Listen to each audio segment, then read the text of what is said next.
70-80 کی دہائی میں پنجاب کے نسبتاً چھوٹے شہروں اور قصبوں دیہاتوں میں عرب ممالک میں تیل کے کنویں نکل آنے کے سبب وہاں جا کر کمائی یعنی مزدوری کرنے کی ایک وبا بری طرح پھیل گئی۔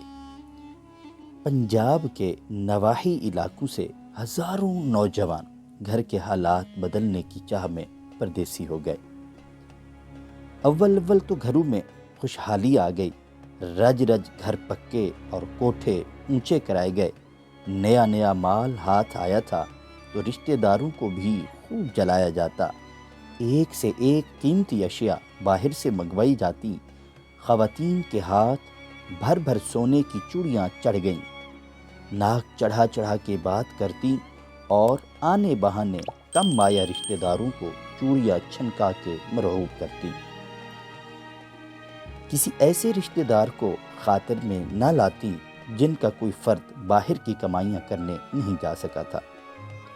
بہنوں کو ٹرک بھر قیمتی جہیز دینے کا رواج ہو گیا، جو ایک الگ معاشرتی بگاڑ کا سبب بنا۔ یہ لوگ آپس میں رشتے کرنے کو ترجیح دینے لگے، عام پاکستانی تو ان کے کسی شماری کھاتے میں ہی نہ رہے۔ گھر کے چھوٹے لڑکوں کو عیاشی کی عادت پڑ گئی، بڑے بھائیوں سے فرمائش کر کے 2 گھوڑا بوس کی اور راڈو کی گھڑیاں پہن کر، گلے میں پان دبا کے، سونے کی موٹی چین لٹکا کر خود کو محلے کے چھوٹے موٹے بدماش ہی سمجھتے۔ چند آوارہ مصاحب خوشامدی بھی ٹھٹھے لگانے کو ساتھ ہوتے۔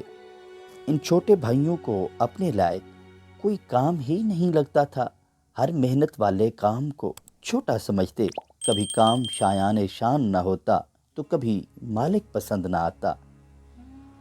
گھر کے باہر بنی اونچی تھڑیوں پہ بیٹھ کر یہ لمبی چھوڑتے، کوئی متاثر ہو کر پوچھتا کام کیا کرتے ہو؟ بھائی تو پان بھری پچکاری سے ڈھیلے منہ جواب آتا، بڑے پائن بیر ہوندے نے۔ اس بھاری بھرکم جواب سے پوچھنے والے کی بولتی بند ہو جاتی۔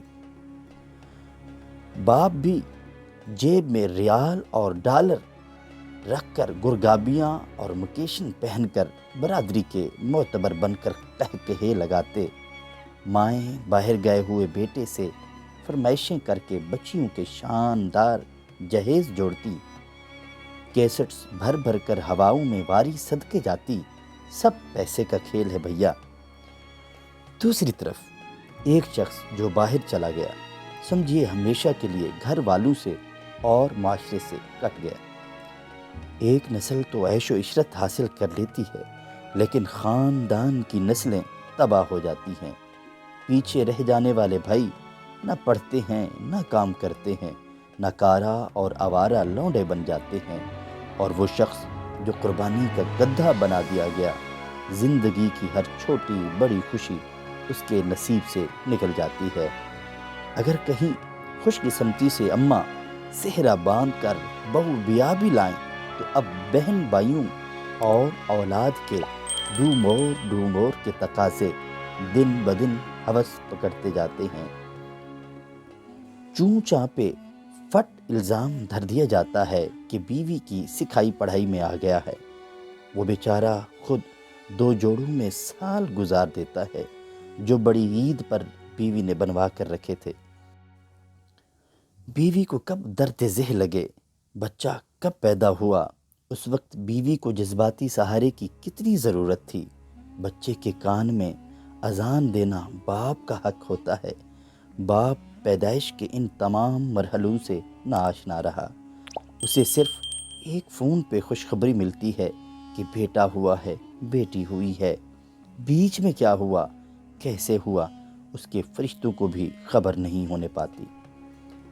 بچے کی پہلی کلکاری، پہلا قدم، پہلا حرف، بابا ماما، پہلا اسکول کا دن، سب ماں باپ کے بے پایاں خوشی کا سبب ہوتے ہیں، مگر ان خوشیوں سے جبراً وہ شخص محروم کر دیا جاتا ہے۔ بیوی ہوتے ہوئے سال اور کبھی 2 سال کا مجاہدہ کاٹنا، خود کپڑے دھونا، اپنے لیے کھانا پکانا، طبیعت خراب ہو یا دل نہ ہو پکانے کا تو منہ سر لپیٹ کر بھوکا سو جانا، یہاں کس کو پرواہ ہوتی ہے؟ ادھر بیوی سوچتی ہے میں کس کے لیے پکاؤں اور کیوں پکاؤں جب اصل حقدار محروم ہے۔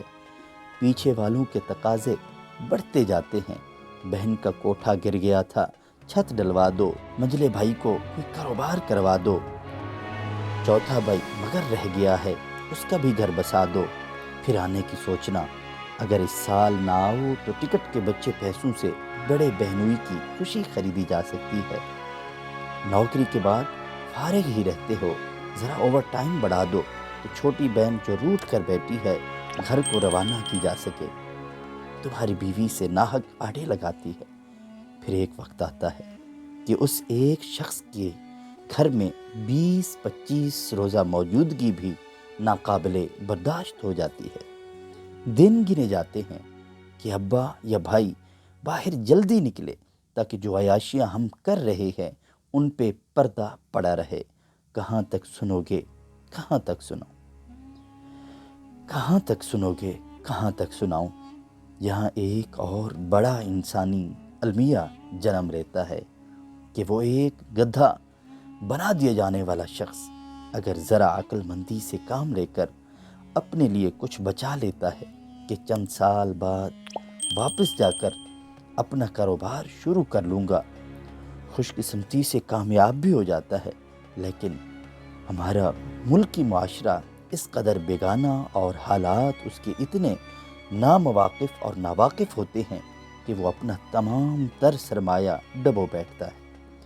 یہاں بیٹھے قصائی جو ہی سنتے ہیں کہ ڈالر یا ریال والی سامی آئی ہے، مقامی معیشت کو بھی ڈالر اور ریال میں پیش کرنے لگتے ہیں۔ وہ بیچارہ لٹ لٹا کر بلکہ بری طرح مقروض ہو کر اسی بارلے ملک میں پناہ ڈھونڈتا ہے، نہ ادھر کا رہتا ہے نہ ادھر کا، اور آخر میں ایک تابوت میں سفید کفن میں لپٹا لپٹایا بوڑھا لاغر وجود وطن عرضی کو روانہ کیا جاتا ہے، جس کے کفن دفن کا خرچہ بھی بارلے ملک کی کوئی کمپنی ادا کرتی ہے۔